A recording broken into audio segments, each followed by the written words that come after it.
여러분 안녕하세요. 도톰한 하루입니다. 오늘은 제가 어떤 루트로 책을 읽고 있는지에 대해서 이야기를 나눠보려고 해요. 저는 평균적으로 한 달에 한 8권 정도의 책을 읽고 있고요. 이 책들을 다 구입을 해서 보기에는 비용이 꽤 많이 들어가기 때문에 도서관과 전자책 구독 서비스를 이용을 하고 있거든요. 그래서 오늘은 그 방법에 대해서 구독자님들과 나누고 추운 겨울에 재미있게 읽으실 수 있는 소설책들을 많이 추천을 해드리려고 합니다. 그러면 오늘 영상 시작해 볼게요. 저의 영상을 봐주신 분들이라면 아실 텐데요. 저는 동네 도서관을 굉장히 잘 이용을 하고 있습니다. 기본적으로는 도서관에서 책을 빌려서 읽고 있습니다. 근데 핫한 베스트셀러는 대부분 이미 예약이 많이 차 있어서 바로 빌릴 수가 없는데요. 도서관에 아직 없는 신간이라면 신청을 해서 받아보고 있습니다. 도서관에서 제가 신청한 내역을 보고 겹치지 않는다면 구입을 해서 구비를 해주시는데요. 거의 한 4주 정도 걸리는 것 같아요. 4주 가까이 되니까 그 사이에 또 다른 읽고 싶은 책이 생기고 신청했던 책에 대한 흥미도는 많이 떨어져 있는 상태가 되더라고요. 그 부분이 굉장히 아쉬웠는데 최근에 저희 도서관에 희망도서 지역서점 바로 대출이라는 서비스가 생겼어요.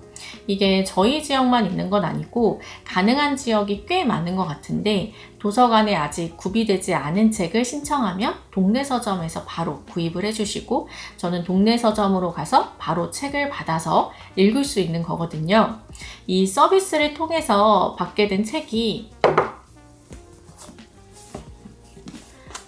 이렇게 2권입니다. 피터 스완슨의 살려 마땅한 사람들, 앤서니 호로비츠의 중요한 건 살인, 이렇게 2권을 빌려왔는데 아예 도서관 바코드도 붙어있지 않은 새 책을 받으니까 기분이 정말 좋았어요. 그리고 제가 홈페이지에서 신청을 했더니 다음날 바로 대여가 가능하다는 연락이 오더라고요. 지금까지는 도서관에 신청을 하면 기간이 너무너무 오래 걸렸는데 이렇게 바로 대출이 되니까 정말 편하다는 생각이 들었습니다. 지금 이용하고 계신 도서관에 이 서비스가 있는지 꼭 한번 찾아보시고요. 있다면 이용을 해서 혜택을 누려보시길 바랍니다. 이번에 도서관에서 빌려온 책은 이렇게 2권이에요. 첫 번째 책은 정유정 작가님의 종이의 기원이고요. 이 책이 얼마나 인기가 많은지 출간일이 2016년인데 여전히 예약이 항상 차 있어서 저도 예약 대기를 걸고 받아온 책입니다. 정유정 작가님의 책은 제가 작년에 완전한 행복을 오디오북으로 들으면서 처음 접했는데요. 제가 스릴러 소설을 많이 읽어봤지만 인물의 심리 묘사가 너무너무 대단하다는 생각이 들었습니다. 이 종의 기원은 지금 절반 조금 넘게 읽은 상태인데요. 밤에 읽다가 무서워서 악몽까지 꾼 책입니다. 이 책이 너무너무 무섭다 보니까 작가님께서 이 책을 쓰실 때 괜찮으셨을까 하는 생각이 들 정도로 굉장한 충격을 받으면서 읽고 있습니다. 정유정 작가님 고유의 분위기가 있는 것 같아요. 무섭지만 재밌습니다. 그리고 2번째로 빌려온 책은 강화길 작가님의 화이트호스입니다. 강화길 작가님 책은 이번에 희망도서 신청으로 받았던 풀업을 처음으로 읽어봤는데요. 그 책이 너무 재밌어서 바로 작가님의 다른 책을 예약 대기를 걸고 빌려왔습니다. 이 책은 단편 모음집이고요. 제가 풀업을 읽으면서 느꼈던 점이 이 작가님은 진정한 이야기꾼이시구나 하는 생각이 들었습니다. 큰 사건이 없는데도 이야기를 너무나도 맛깔나게 잘 풀어가시고요. 그 재미 속에서 또 위로와 위안을 얻는 부분들이 있어서 읽으면서 마음이 치유가 되고 단단해진다는 느낌을 받았습니다. 강하길 작가님의 신간인 풀업은 제가 읽어봤으니까 자신있게 추천을 드리고요. 이 화이트호스도 아직 읽어보진 않았지만 구독자님들께서 재미있다고 많이 말씀을 해주셨고 이 작가님의 글은 재미있을 거라는 확신이 있어서 이 책도 많이 기대가 됩니다. 그리고 앞서 보여드렸던 바로 대출로 받은 책 2권도 보여드릴게요. 첫 번째 책은 피터 스완슨의 살려 마땅한 사람들이고요. 전작인 죽여 마땅한 사람들이 어마어마하게 인기를 끌었죠. 저는 그 책을 2번이나 읽었을 정도로 굉장히 재미있게 읽었습니다. 그리고 이번에 신작이 나온 건데요. 죽여 마땅한 사람들의 후속 시리즈라고 해요. 그래서 그 책을 먼저 읽으시고 이 책을 읽으시는 게 좋을 것 같은데, 전작이 워낙 재미있었어서 살려 마땅한 사람들이 그 재미를 넘어설 수 있을지 궁금해집니다. 죽여 마땅한 사람들은 제 기준에서 구성, 전개, 스토리, 결말, 캐릭터 모두 마음에 들었거든요. 그래서 이 책도 기대하는 마음으로 읽어보려고 합니다. 그리고 2번째로 받은 책은 앤서니 호로위츠의 중요한 건 살인이라는 책입니다. 빈티지함이 묻어나는 책 표지죠. 내부도 이렇게 옛날 추리소설을 연상시키는 구성인 것 같습니다. 정통 추리소설을 좋아하시는 분들이라면 이 책을 읽어보시면 좋을 것 같아요. 저도 워낙 추리소설을 좋아하기 때문에 이 책을 빌려왔는데요.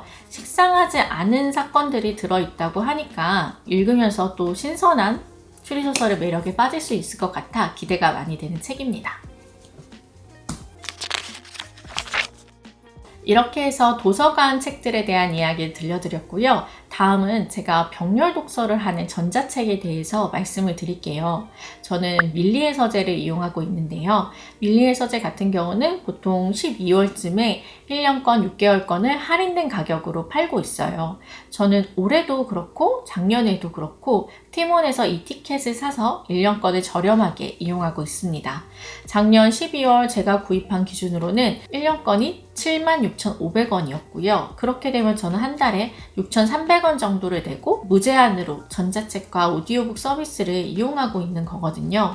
물론 매년 할인율이 좀 떨어지고 있어서 올해는 얼마나 저렴하게 나올지 잘 모르겠는데, 어쨌든 매년 12월마다 1년권 행사가 있으니까 곧 다가올 12월에 눈여겨봐 주시면 좋을 것 같습니다.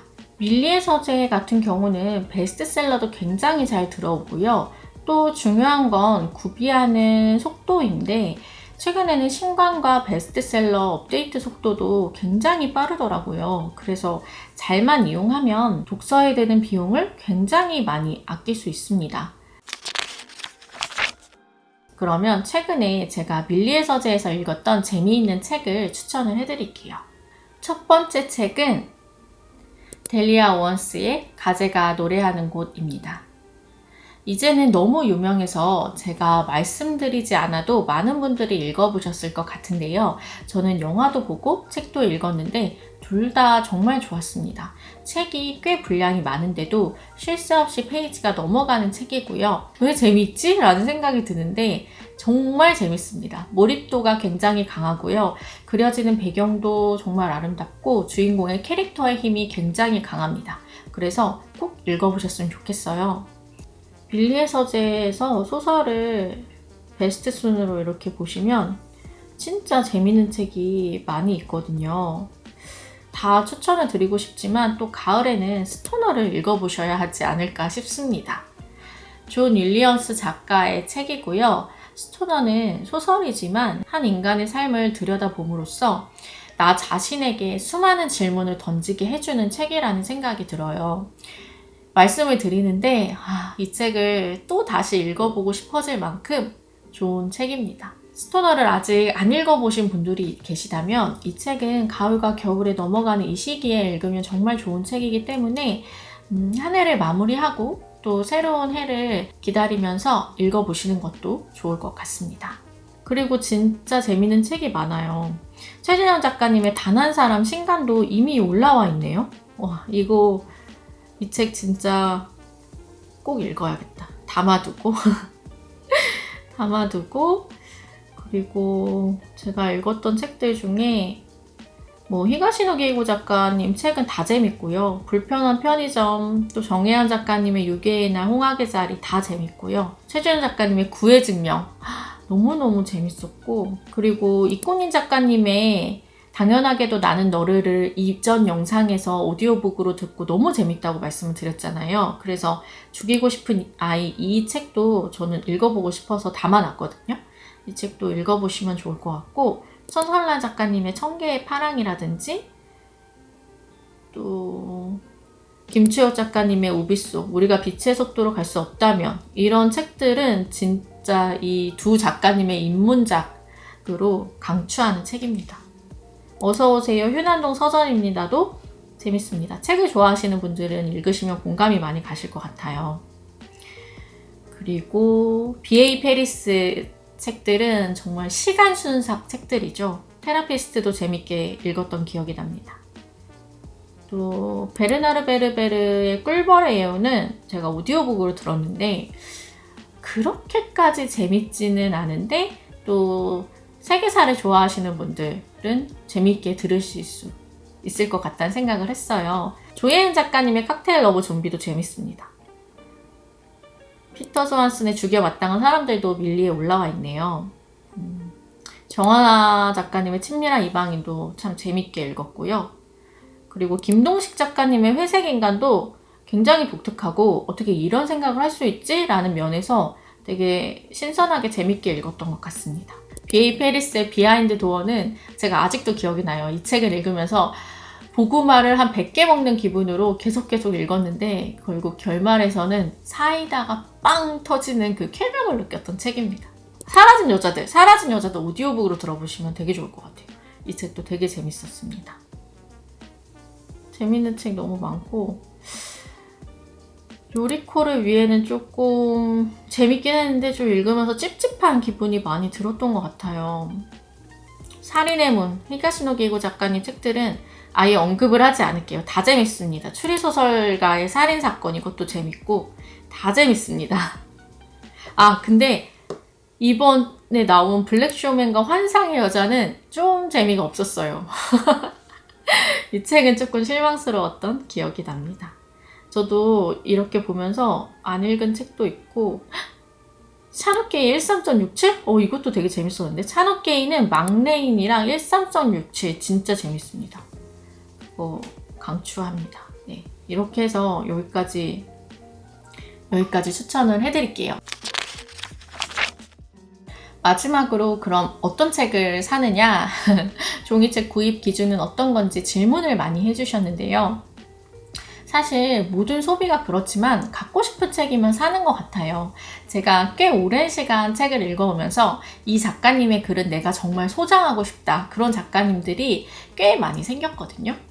내 책장에 이 작가님의 책을 꽂아두고 싶다. 그런 책들은 구입을 하고 있습니다. 책장에 꽂아두는 것만으로도 너무 행복한 느낌이 드는 책들은 사는 것 같아요. 그리고 너무너무 읽고 싶은 책인데 도서관 대기가 너무 많이 밀려있고 밀리의 서재에도 없는 경우엔 구입을 하고 있습니다. 모든 책을 다 사서 보는 건 사실상 불가능하기 때문에 대부분의 책들은 조금 불편하더라도 빌려보거나 구독 서비스를 이용해서 책을 읽고 있습니다. 이렇게 해서 오늘은 제가 최대한 아껴가며 독서를 하는 방법에 대해 말씀을 드렸는데요. 조금이나마 책을 사랑하시는 분들께 도움이 되기를 바랍니다. 그럼 오늘도 도톰한 하루 보내세요. 감사합니다.